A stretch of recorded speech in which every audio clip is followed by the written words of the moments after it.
Ampuliriza omulungi, nkwaniriza mu katabo kaffe omuzimu gwa Kasooba. Katono nnyo okujjukiza we twakoma mu kitundu kyaffe ekyayita. Ekyuma nga kimaze okubeera nga kibbibwa, enkeera w'olwo waaliwo akasattiro era n'enkyuku ey'amaanyi nga buli omu yeebuuza ekyali kigenda mu maaso. Abangungu baali bamaze dda okubissaawo nti yingini yali ebbiddwa, abalala nga bataddewo nti zaali nsimbi nkalu, naye ate nze n'abakulu mu kampuni eyo ffe twali tumanye ekituufu, ate nze nga siri mweteefuteefu kubikkulira ku muntu yenna ku kyama kyange. Nalumba omukulu Nkerebwe mu ofiisi ye ne mutegeeza nga bwe nali nnyinza okubayambako okubeera nti bazuula ekyuma ekyo, era bwe ntyo ne mbeera nga nali wa kugenda naye mu bakulu abamusingirako ddala, kubanga nali mmaze okumutegeeza nga sirina gwe ŋŋenda kuteesa naye okuggyako abakulu abakulira kampuni ab'owaggulu. Twessa mu ddene ne twolekera eri ejjinja, era bwe ntyo nga mmaze okukakasa nti bannange be twali nabo mu nteekateeka bamaze okubeera nga batuwondera, natuusibwa mu guyumba guli gwe nali nabegako olumu, era bwe ntyo ne mbeera nga nayingizibwa munda. Oluvannyuma lwa maneja Nkerebwe okwesogga akasenge, yakomawo n'abasajja abalala 3 era bonna bana awamu, nze ne ntuula ku ludda lwe lumu ne Nkerebwe, n'abasatu ne batuula eruuyi nga twetunuddemu. Nkwaniriza mu kitundu kyaffe ekyokuna eky'essuula nninnya ku kisiki. Ssentebe yagogola omumiro n'atandika nti tuli bantu bakulu era tujja kukola ng'abakulu bwe bakola. Enkya ya leero Mwami Nkerebwe yatutegeezezza nga bwe waliwo ekyuma kyaffe ekyabbiddwa okuva mu ggalagi yaffe ey'omu Kampala.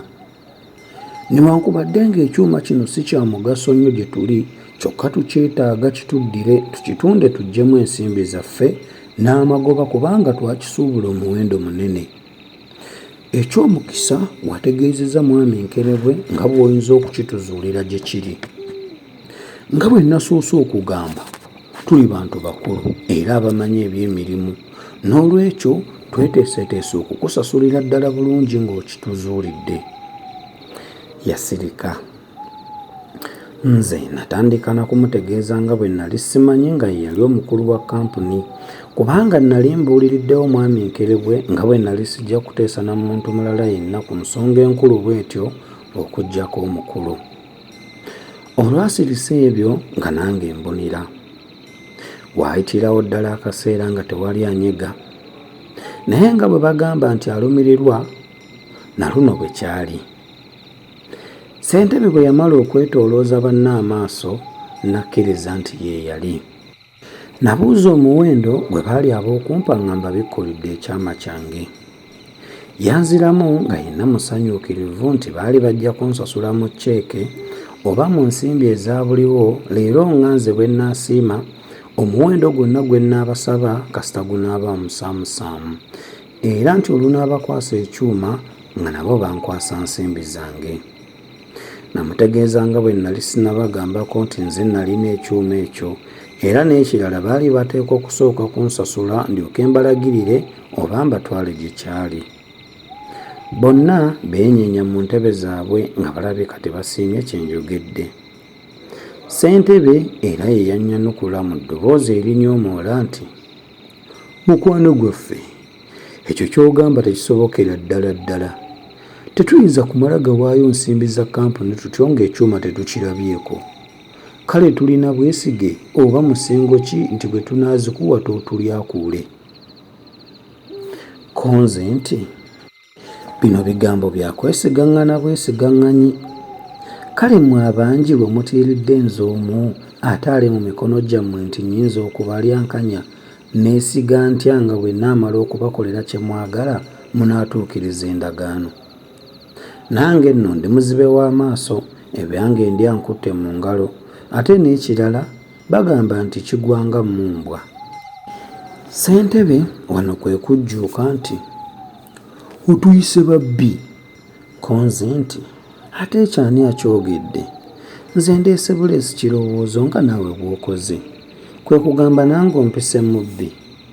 Kale nno obanga bwe biri bityo tulemaganiddwa. Mumusigane n'ensimbi zammwe nange n'ekyama kyange. Ssentebe yabuuka we yali atudde ng'eyali asiiyikiddwa omuliro ogutwalwa ewa kabaka. Yayimirira ng'atunudde gye nnali era n'emikono agivumbise mu nsawo z'ekkooti ne yeesooza. Oluvannyumako yasulika omutwe n'atandika okukubira entaligga ku ludda gye yali ng'ava eno n'adda eri ate n'addayo.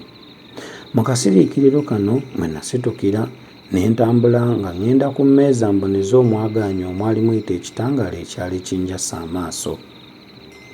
Mbanna akatandulula ebigere balirwana ba ssentebe ne bandaba. Baagugunuka we baali ne bajjambiranye nga bwe beekoona ku mmeeza bankwate. Nga bakimaze bansindiikiriza ekyennyumannyuma ne banzigunda mu ntebe yange. Saamanya kyabakozesa kino naye osanga baalowooza nti nalina akabi ke nali ŋŋenda okukola omukulu.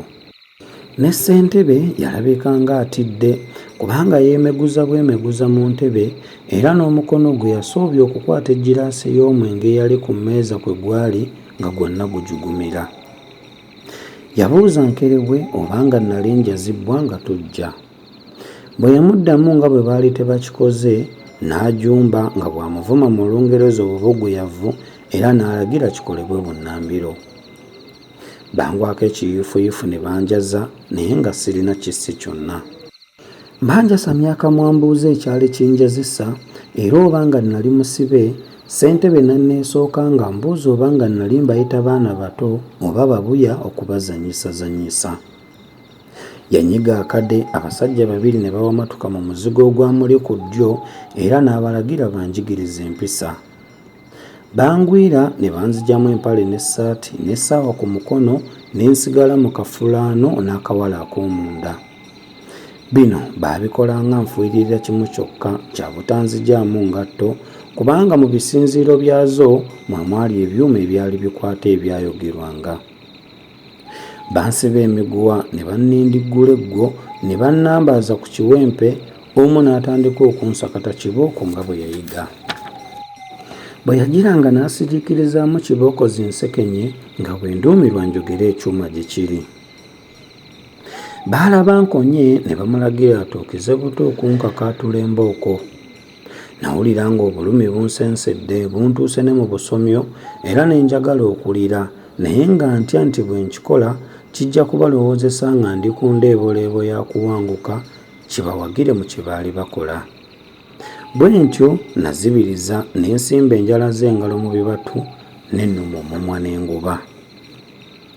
Baayongera okunswabuula nga banjiyeeko n'amazzi, beekatankira entabaaza bakadde, boogerera waggulu era n'ennimi tezikyasituka bulungi zisirittuka. Nategeera ng'obwesige bwabwe mu kumpaguza kibooko bwali butandise okunyeegeekerezebwa. Gye nakoma okubalaga nga bwe sijja kufotookera kibooko nabo gye baakoma okuzinseesa. Nagenda okuwulira nga nfa obubalagaze n'essungu. Bwe ntyo ne nkangula ku ddoboozi lyange ne mbategeeza nga bwe baali bajja okusasulira ekikolwa kyabwe. Baaseka ebisekoseko nga bwe bambuuza eyali ajja okubasasuza. Baalagira eyali ankuba asiriikirizeemu malembe okubanyumiza ku birooto byange. Bantegeeza nga bwe baali bamanyi nga nali mbega wa gavumenti ne bangoba naye nga nkyalina omuntu gwe nkolera omulimu ogwo mu nkukutu. Nali mbeera nnyo n'omuwala mbega era ng'osanga ye ne kitaawe be nali nnyambako mu byazzigirizi byabwe. Neekamula enseko nga bwe mbagamba nti Basseruganda nga mummanyiiko bingi bulala. Nina omukisa okumanyika abantu abatutumufu mutyo era nsaana na kwesunako. Mpozi ebyange mubiyise birooto. Nze ndaba ebyammwe kwe kudongwa n'okulogootana kwennyini. Mmwe kampuni ebba emmotoka etemula abantu era ekola n'okusaasaanya ensimbi ez'ebikwangala. Bonna beekanga ne beesisiwala n'eggiraasi ya ssentebe n'emuva mu ngalo n'egwa era ne kirabikira ddala nga batidde nnyo nnyo. Omu ku basajja abaali bankuba yasika emmundu mu nsawo n'agindeegamu. Awo ssentebe we yasitukira n'amugamba ng'awanise ekibatu okukikomekkereza nti, lindako, omufu tajja kutuyamba kuzuula kyuma kyaffe. Yaluma emba n'oluvannyuma n'agamba nti, ebyo byonna obimanyi. Yanaanika obusekoseko ku maaso n'alyoka ayogera nti, kale munnaffe Kalimagezi, katukwongereko by'obadde tomanyi. Ffe bakukuna era ddala nga bw'ogambye tukola ensimbi n'okubba emmotoka, naye tetutemula bantu okuggyako abo ababa beekiika mu kkubo lyaffe nga ggwe. Ampuliriza omulungi, ekinene kigenda nakusigira, enseenene bagikongozza vvu, so nga n'ekita ekitava ku ssengejjero kifuuka wankindo. Bwe njirabye enjuba nga yeesolose okwolekera ewa Kiwalabi okunona ebiwata, ne ŋŋamba siifuuke mulungi omu oba nswaswa eteeyanula. Omuganda agamba, atakulekera naawe tomulekera, ennyanja ekutta omira, so nga n'omugagga tabaamu mwoyo, ennyanja tezza mpiso. Nzikiriza neefuule balikomye eyo ne bazza Yimunyola agenda, so nga n'omumpi waakoma waakwata, ensoloso zeeruma atudde.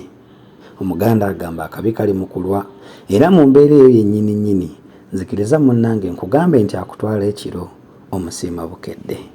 Lugaba bw'anaaba atuwaddeyo akadde, tunadda ne twongera okuttaanya tumanye biki ebyaddirira. Twefudde kikonyogo, baakikasuka kulaalira, tulidda n'ebirimba. Akuume atakumira mpeera.